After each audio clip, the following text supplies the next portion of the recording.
this begin?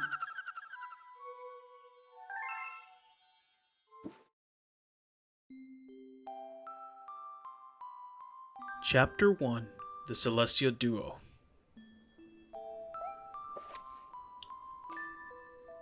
Our story begins a very long time ago with a young girl. One day, this girl spotted a rusted spaceship holding a small star child.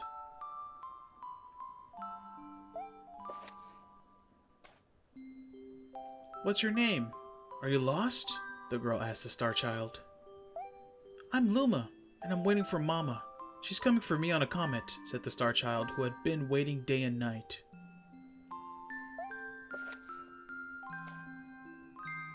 "Don't worry, I'll wait with you," the little girl promised Luma. At nightfall, the little girl borrowed her father's telescope and peered into the sky. She looked and looked but saw nothing. Hours turned into days and then years, but still, the sky revealed nothing.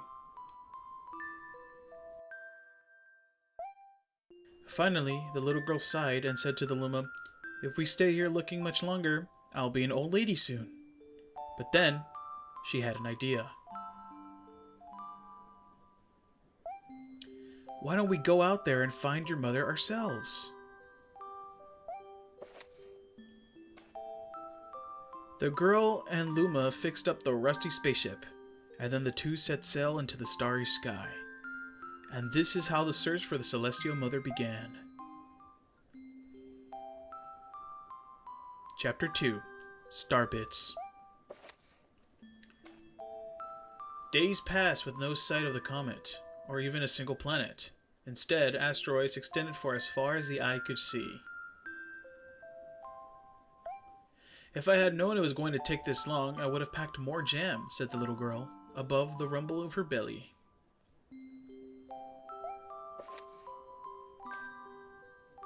Before they left, she had packed all the essentials: telescope, butterfly net, stuffed bunny, bread, milk, jam, and apricot-flavored tea. But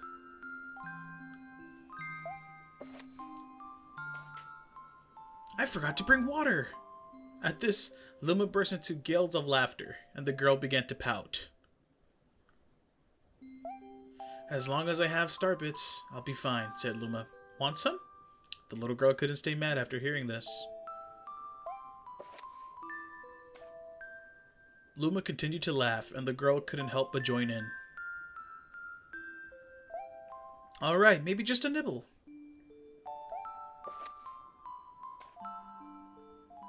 Leaning far out to the ship, the pair began to collect starbits with the girl's net.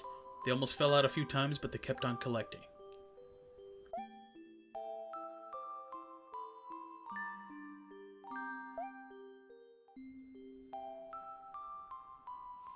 Chapter 3: The Comet. A beam of light pierced through the ship's window, thinking it was the morning sun. The girl peered through the window only to find a turquoise blue comet shimmering at her. The little girl shook the sleeping Luma awake and shouted excitedly, "We have to get to the comet!" The pair descended on the comet and found that it was made of ice.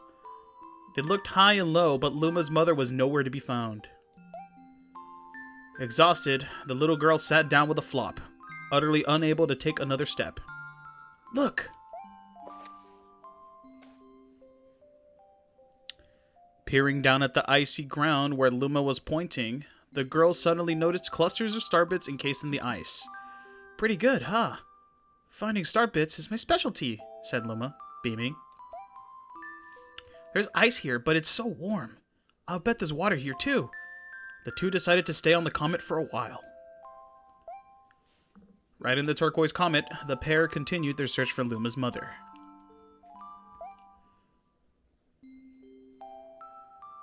Chapter 4: The Dream. One night, the girl dreamed about her own mother. "Where are you going?" she asked her mother, retreating back. Without turning, her mother replied, "Don't fret, dearest. I'm not going anywhere. I'm always watching over you like the sun in the day and the moon in the night." A wave of sadness washed over the girl. What about when it rains, or when I can't see the sun or the moon? Her mother thought for a moment before responding. I will turn you into a star in the clouds and wait for your tears to dry.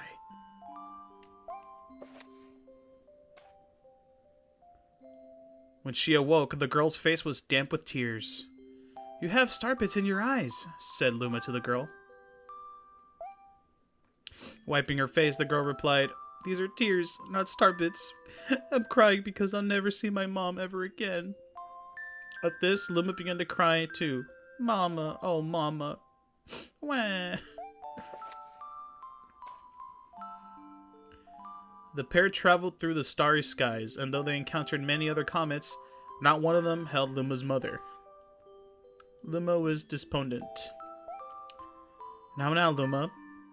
The rain clouds won't go away if you keep crying, the girl said, giving Luma a squeeze. I'll give you a present if you stop. The girl closed her eyes and said gently, I'll take care of you. With these words, she felt a small spark in her heart.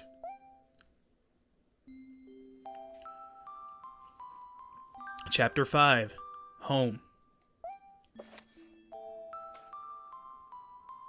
The kitchen will go here, and the library will go over there, the girl said busily to herself. We'll put the gate here. Ever since the girl took Luma under her care, she had been bustling about at a feverish pace. It's a lot of work, but it's worth it to make a happy home. It turned out the star bits weren't the only things buried in the ice. There were tools and furniture unlike any they had ever seen, and the girl used them to build a home. Looking at the completed house, Luma remarked, Don't you think it's awfully big for just the two of us? With a library, bedroom, kitchen, fountain, and gate, it was certainly spacious. But still, something seemed to be missing. If only my father, brother, and mother were here, the girl said wistfully. Indeed, the house was too large for its two small residents. That night, clutching her favorite stuffed bunny close to her heart, the girl fell asleep in the starship.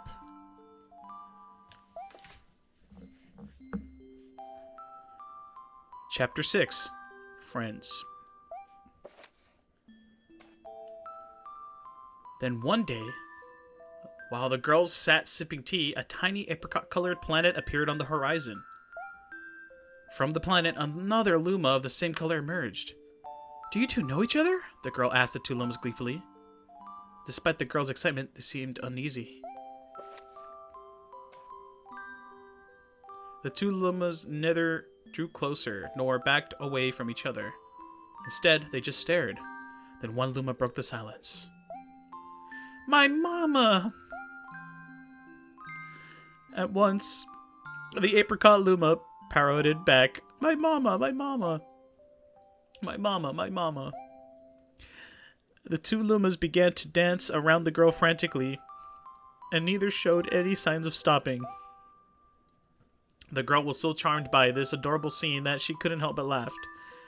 And that's when something very strange happened. Suddenly, more Lumas began to pop out from around the apricot planet. There were very different colors, and they all shouted the same thing. My mama, my mama. The sight of all the shouting Lumas made the girl laugh harder. What am I going to do with all these children? The Lumas just stared blankly as she doubled over laughing. I guess we'll have to name each and every one of you. Tomorrow, once she had finished naming them all, she would begin moving all the Lumas into the new house. Chapter 7. The Telescope. After seeing their 100th comet, a sudden thought popped into the girl's head. I wonder if my home planet is still as blue as it was. That's when she remembered her father's telescope. Peeking into the telescope, a tiny blue dot floated into sight. It was smaller than a star pit. So strange, so far away, but it feels so close. She twisted the knob of the telescope, and the blue dot grew until she could make out a grassy hill dotted with flowers. It seemed very familiar to her. Zooming in even closer, a terrace on the hill came to view. I used to go stargazing there when I lived on my home planet. She remembered rubbing the sleep out of her eyes as she followed her father up that hill to look at the stars. She remembered how she and her brother would sled down that hill. She remembered having picnics with her mother on that hill on bright and windy days. And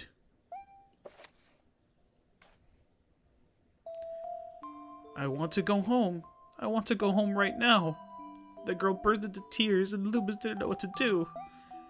I want to go home. I want to go back to my house by the hill. I want to see my mother. The girl was shouting now, her face met with tears. But I know she's not there. I know all along she wasn't out there in the sky because she's sleeping under the tree on the hill. The girl's cries echoed through the stars and a hush fell over the area. Chapter 8. The Wish. Though usually quite cheery, one day the girl became sad again. Luma drew close and tried to comfort her. Mama, you still have me. And don't be sad about your mama, because she's a part of you. That means she's always close by. It's like me. I love Starbits, because they remind me of my mama. No, the girl said, unable to stop the tears.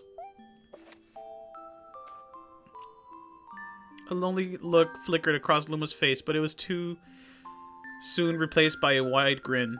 I have an idea! I'll transform into a comet, a soaring comet that can carry all the way in this journey. With that, Luma trailing bands of white seared into the sky and just as quickly started to plummet back down.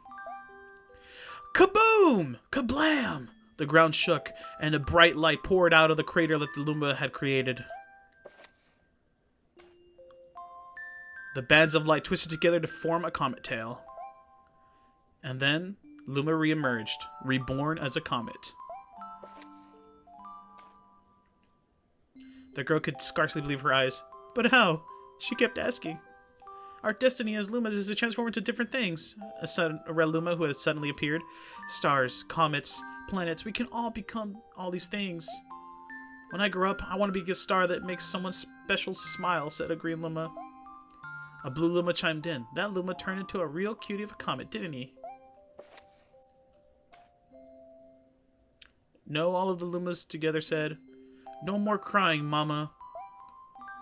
Thank you, said the girl in a whisper. She pulled the Lumas close and hugged them. From that day on, star bits no longer fell from the girl's eyes.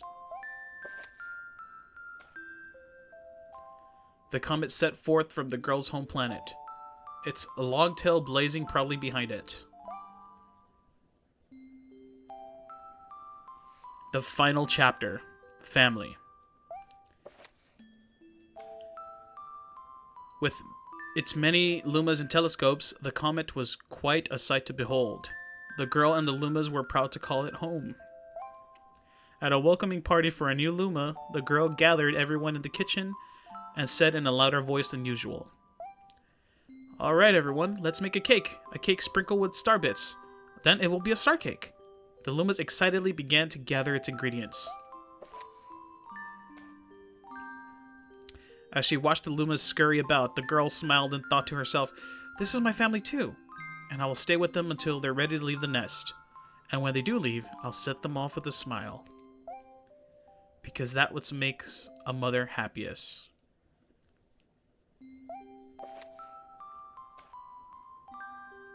That night, when the girl lay down to sleep, a soft light enveloped her and reminded her of the blue planet she once called home.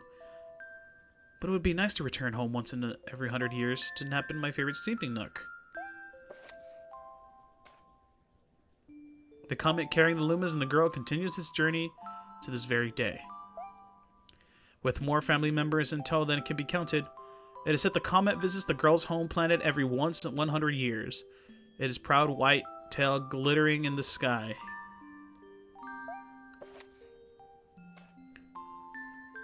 The end.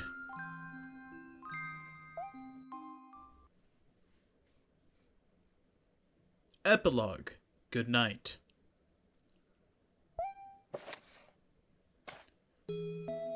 Though it was time to sleep, the Lumas were so excited that even a bedtime story couldn't calm them down. What's this new world gonna be like? I hope it's wilder than last. Mama, I'm scared. Can I sleep in your bed?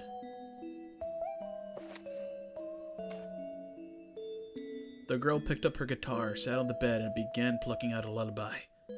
The Lumas surrounded her, jostling for the best spots to hear her play. The calming tones of the music echoed through the bedroom and beckoned them to sleep.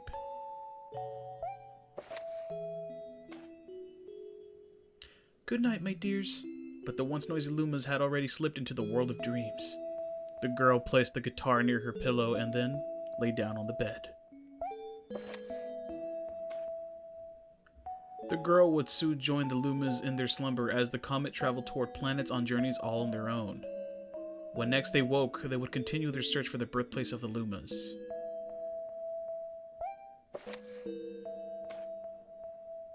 As the girl drifted off to sleep, she thought, "It's so exciting to meet you people. It can be a little scary, but that's the part that what makes it fun.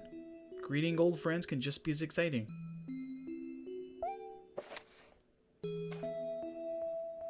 Maybe next time, I'll visit an entirely new world.